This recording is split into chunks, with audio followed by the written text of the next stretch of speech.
시청자 여러분 안녕하십니까. 개장과 함께하는 출발 마케돈 2부 시작합니다. 마치 약간은 좀 피곤한 월요일 같은 그 몸 분위기인데 금요일입니다. 어제 우리가 하루 쉬는 동안에 글로벌 증시에서 큰 일이 많았었죠. 미국의 국채 수익률이 다시 뒤집히면서 미국 증시가 14일 날이요 3%가 밀려났고요. 어제는 좀 반등을 했습니다. 근데 우리 야간 선물은 1.7%가량 마이너스로 나오니까 어제 우리 시장이 열리지 않았기 때문에 14일치를 그대로 끌고 와서 그렇습니다. 다행히 어제 미국 증시가 반등해서 충격에 좀 여파가 적긴 하겠습니다만 금요일이기도 하고 또 불안감도 있기 때문에 그렇게 좀 낙관하기만은 또 쉽지 않은 그런 금요일입니다. 조금의 긴장감이 좀 필요해 보이고요. 예, 미국의 금리 역전 관련된 얘기를 오늘 이슈라 얘기하지 않을 수가 없습니다. 소위 이제 아래 공포, 리세션, 경기 침체에 대한 공포들이 다시 얘기가 되는 건데요. 예, 이번에는 이전과 다를까요? 일단 지난번에 기억하시겠습니다만 미국의 10년물과 3개월물의 금리가 역전됐다. 10년물 금리가 3개월 금리보다 낮아졌다고 했잖아요. 그때 언론에서 아래 공포라든지 혹은 경기 침체 얘기를 굉장히 많이 했습니다. 지금보다 더 많이 했습니다. 예. 그런데 그게 이제 3월 한 20일쯤 되거든요. 그러니까 지금 한 5개월 정도 지났는데 또 잊어버렸잖아요. 3월 달 그때도 그 얘기를 했는데 잊어버렸는데 갑자기 또 이제 주말 사이에 10년물과 2년물의 금리가 역전되면서 시장이 공포감에 휩싸였습니다. 물론 10년물과 2년물이 더 대표적인 지표입니다. 그래서 지난 3월 달에 얘기할 때도 10년물, 3개월물이 중요한 게 아니라 10년물, 2년물이 훨씬 중요하다고 했던데 그 현상이 이제 5개월 만에 나타난 거거든요.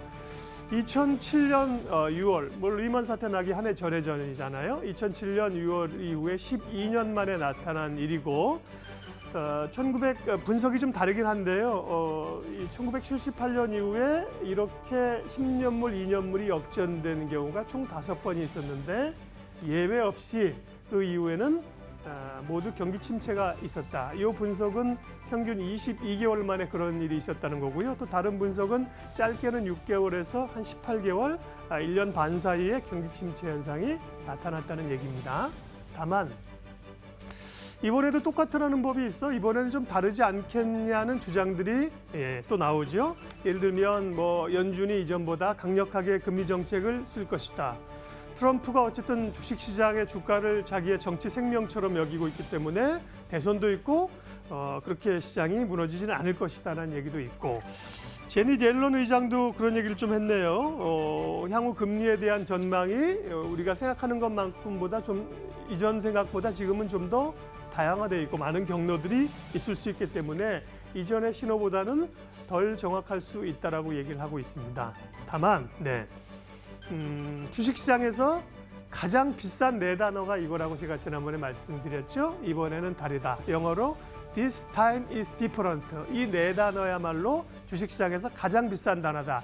이번엔 달라.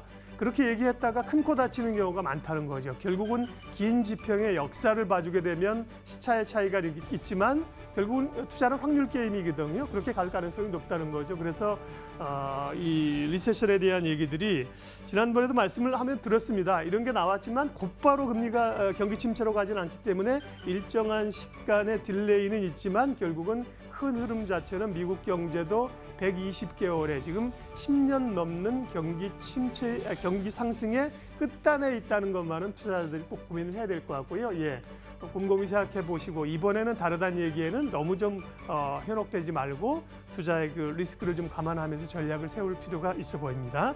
예, 구체적인 오늘 시장 전략 지금부터 시작하겠습니다.